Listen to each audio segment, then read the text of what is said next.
This is Jessie, and you're listening to the Curious Cabinet Podcast.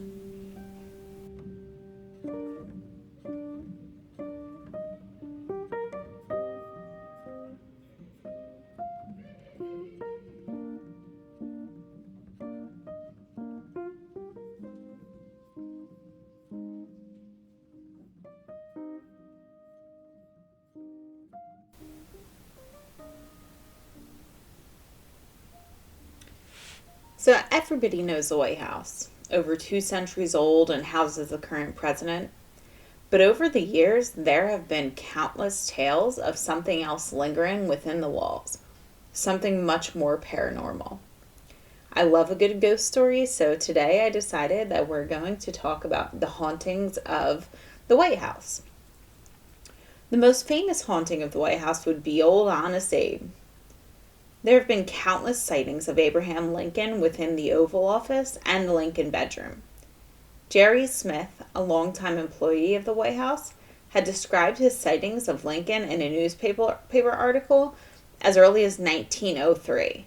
I couldn't find the exact article, but he said that he had seen Lincoln.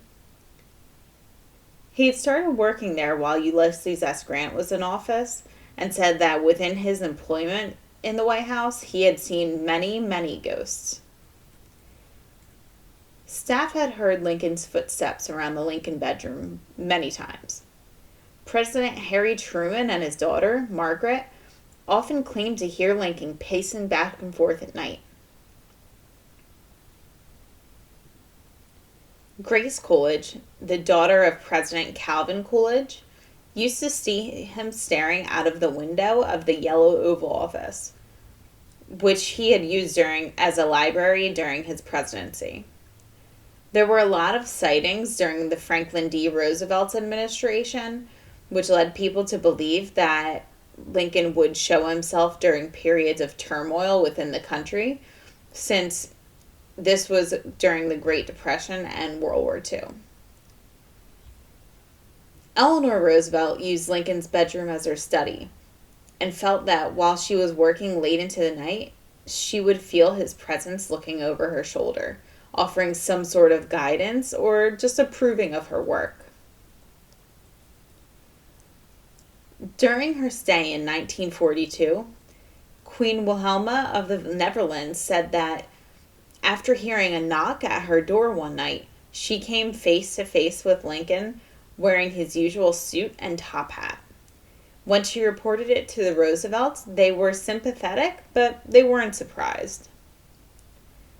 Harry Truman credited Lincoln for saving the White House. In an attempt to debunk all of the footsteps that the family would hear during the night, he had ordered an investigation into the structure of the house and found that the structure was in danger of collapsing. He then had it fixed. He had the place completely renovated. This is one of my favorites just because it's so funny. During World War II, Winston Churchill had paid a visit to the White House. After long days of discussing war with Roosevelt, he and his wife would go back to his room to relax, and he would take a long bath. After finishing his bath one evening, he was startled to find a transparent Abraham Lincoln leaning against the mantelpiece in the bedroom. He apparently was deep in thought and paid no attention to the naked man walking in the room. Churchill remarked, "Mr. President, you seem to have me at a disadvantage." Lincoln's ghost then smiled to himself and vanished. Churchill reportedly spent the night in another bedroom across the hall. I think that's funny, but Churchill was also known to drink quite a bit, so who knows? Maybe he did see Lincoln, maybe he didn't. Nancy Reagan wrote in her memoirs that most of the White House staff believed in Lincoln's ghost. They would blame the ghost for things that went missing or strange noises. The Reagan's dog would always bark outside of the Lincoln bedroom and never went in. Their daughter Maureen said that she saw Lincoln's ghost one night. When she told her parents, the President Reagan responded, "If you see him again, why don't you send him down the hall? I've got a few questions I'd like to ask him." While Abraham is the most popular Lincoln to haunt the White House, he's not the only Lincoln to haunt the White House. His son, Willie, is also said to have been seen. Willie Lincoln, the third son of the president, died of typhoid fever at the age of 11. While Willie and his younger brother, Tad, had both become sick, Tad had recovered. Mary Lincoln was struck with grief. She could not bear the death of her child, and visiting him during the viewing only once and avoiding the funeral altogether. The viewing took place in what they called the green room, which it had been her favorite room, and she would decorate it and had a bunch of curtains up, and she loved it, but she had never placed foot in it again after that. Mary was determined to reconnect with Willie, though. During this time period, spiritualism was on the rise, and she decided that the best way to try and contact him again was to have a seance. With Abraham in attendance, she had her favorite medium, Cranston Lowry, host the seance, and said that she began to talk with both of her deceased children, Willie and Eddie. Eddie had died years before at the age of 3 of consumption after a 52-day illness, which they had believed had been tuberculosis at the time. She said that after the seance, Willie would stand at the end of her bed in the middle of the night. But that's not the only sighting of Willie in the White House. During the Grant administration, members of his staff were said to have seen Willie from time to time, and one staff member said they had a conversation with him. During the Taft administration, many of the staff would talk about the ghostly activity that would take place in the White House. A lot of the staff believed that it was Willie's ghost, but later on we'll talk more about the things that happened during the Taft administration. During the Eisenhower administration, in the 1950s, the young daughter of a Belgian ambassador had been questioned by her parents while playing peekaboo alone. She had told them she was playing with a young boy. Then, while at the Smithsonian later on, she had seen a picture of Willie and told her parents that that was the boy she had been playing with. During the Johnson administration from 63 to 69, Lyndon Johnson's daughter, Linda Robb, stayed in the room that Willie had died in. As a child, she told stories about how she had seen and even spoke with Willie. But as an adult, she said that she had become infatuated with the ghost stories of the White House and had mistaken all the research that she had done as to being contacted by the ghost. Mary Lincoln believed that she heard Andrew Jackson stomping around and swearing, and many people said that they've heard his indistinguishable guttural laugh coming from his bedside in the Queen's bedroom, also known as the Rose Room. It said that sometimes you can hear Thomas Jefferson playing his violin in the Yellow Oval Room. Anna Surratt could be heard banging at the door, begging Andrew Jackson for a pardon for her mother, Mary, who was a conspirator in the Lincoln assassination. Dolly Madison, who's James Madison's wife, is said to haunt the Rose Garden. While Woodrow Wilson was in office, his wife, Edith, ordered the employees to move the roses to another location. To the gardener's horror, an angry Dolly appeared, in ghost form, putting a halt to their plans. The rose garden still remains where it was when she first planted it. It said the smell of roses sometimes fills the air in the White House, which is attributed to Dolly. President John Taylor haunts the Blue Room. He can be heard proposing to his second wife, Julia Gardner. William Henry Harrison is the first president to die in office and one of the first people to die in the White House. Only weeks into his presidency, some people speculated that he died because of the curse of Tippecanoe. At the time of death, they said he had died from complications from pneumonia, which he had caught during his inauguration speech, which he had held outside in 48-degree weather, wearing no hats or gloves. Researchers later determined that he likely had died from typhoid fever related to the water supply. But for whatever reason for his death, He must have been upset that he never had the chance to compete his term in office, so he can be found hanging around in the attic. And just so you know, the Curse of Tippecanoe was like this urban legend that any president in the year ending with 0 would die in office. The curse came from a battle between the American force and Native Americans, and the brother of Tecumseh, I don't know if I'm going to say this one right, Tenskwatawa, cursed Harrison and all future presidents that were elected in years ending in 0. This actually did become a believable curse in the beginning because the amount of people who died in office ending in the year 0, which was William Henry Harrison in 1840, Abraham Lincoln in 1860, and John F. Kennedy in 1960. But Ronald Reagan completed his term in 1980, Bush in 2000, and Joe Biden in 2020. They all completed their terms, so that kind of changes things. Abigail Adams, the First Lady, is said to be seen hanging laundry and carrying clothes around the East Room. Back when John Adams moved into the White House, there wasn't much staff employed, so she would help with a lot of the housework. During an attack on the White House in 1814, an unnamed British soldier had died during the attack after he had helped set fire to the White House. Some people say he comes back to finish the job. During this fire, Dolly Madison had saved that famous portrait that we all know of George Washington while fleeing the home. During the Truman era, the British soldier was said to have been seen setting a bed on fire. There was also a large fire on Christmas Eve in 1929 during the Hoover administration in the West Wing. Some people have accredited it to the British soldier, even though it was proven to have come from a clogged fireplace flue.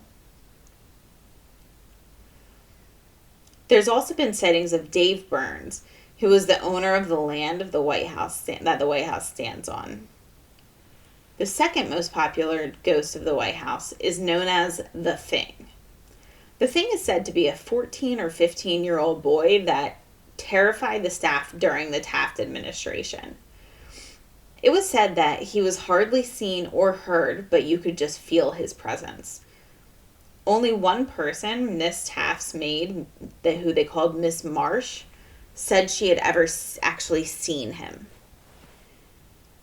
Everything that is documented about the Thing was sent in a letter from Major Archibald Willingham Butt, also known as Archie Butt. He sent a letter to his sister Clara in July of 1911.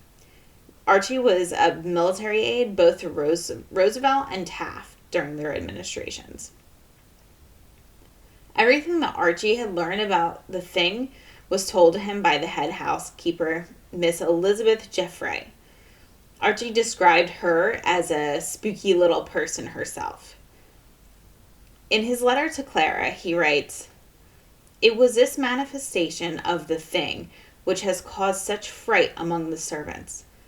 They say that the first knowledge one has of his presence of the Thing is a slight pressure on the shoulder, as if someone were leaning over your shoulder to see what you might be doing. Several of those who live upstairs say they have felt this pressure, but when they turn around, there is nothing to be seen." One night in winter, Miss Marsh was found in a dead faint. Archie wrote to his sister-in-law again.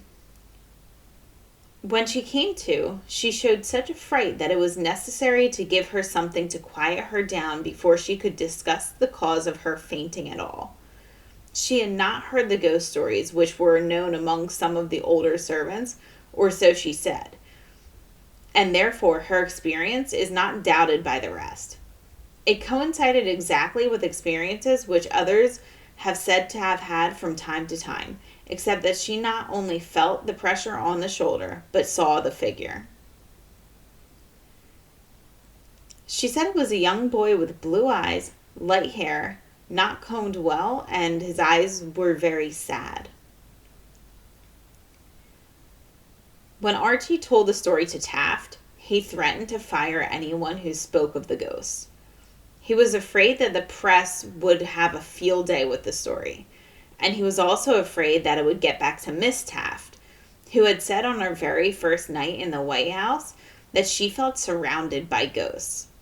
He wasn't afraid of ghosts, but more concerned about what the press would say, so, he didn't want to slander the image of the White House. He didn't doubt the stories that the servants had to tell and had a bit of fascination with the whole ordeal. Archie did investigate further into trying to figure out who this ghost may be. He believed it could have been a couple of different people. The first one he thought it could have been is a 9-year-old boy named Alexander Kerr, who had been attacked by a Shetland ram. It's one of those kinds that has the 4 horns, that was given to Thomas Jefferson as a gift. The ram had been violent before the attack, and Thomas Jefferson had been warned that he should get rid of it, but he wanted to breed it, so he didn't. Alexander Kerr, he would cross over the White House lawn as a shortcut coming home from school, and the boy had gotten attacked but died a couple of days later from the injuries. Franklin Pierce's son, who was 11-year-old Benjamin Pierce, is said to have been another choice of who it could be. In 1853, while on a trip near Andover, Massachusetts, his train car derailed, then it carried the whole family. Dozens of people were injured, and only one person died, who was Benny. He had said in the beginning he did not wish to go to Washington when his father became president, and the family had already lost 2 young children before him. Jane Pierce, his mother, was said to have worn black throughout Franklin's presidency. John Burns, it could be, who was the son of the landowner David Burns, is also said to be someone who haunts the White House. So they assumed it could be him. He was a little bit older. He was about 20. And Miss Marsh had described this kid as a teenager, so she said it might be the closest in age and resemblance. He had died from Potomac fever. Archie believed it could have been him because his sister's name was Marcia, so maybe he revealed himself to her because Marsh is pretty close and everybody calls her Marsh. He also thought it could have been Willie Lincoln too. No one is really sure of what conclusions he may have come to. In early 1912, feeling completely exhausted from the upcoming election, he decided to take a trip to Europe. At one point, he canceled that trip, but Taft insisted that Archie went. And after a month in Europe, he boarded the boat to come home on April 10th, the Titanic. There are many reports of Archie helping women and children board lifeboats, but he did not survive. There is a memorial fountain placed on the White House property in his honor. So, is the White House really haunted? I haven't read anything about any recent interactions. It would be cool to hear some stories because there have been a lot of sightings over the years. I'd be interested in hearing, like I said, some more of the recent ones. Leave a comment below if you've ever heard any of the stories or if you have any other stories. And don't forget to find me on Instagram, TikTok, Facebook, and subscribe to my channel. Check out the new episode next week as well. Thanks, guys.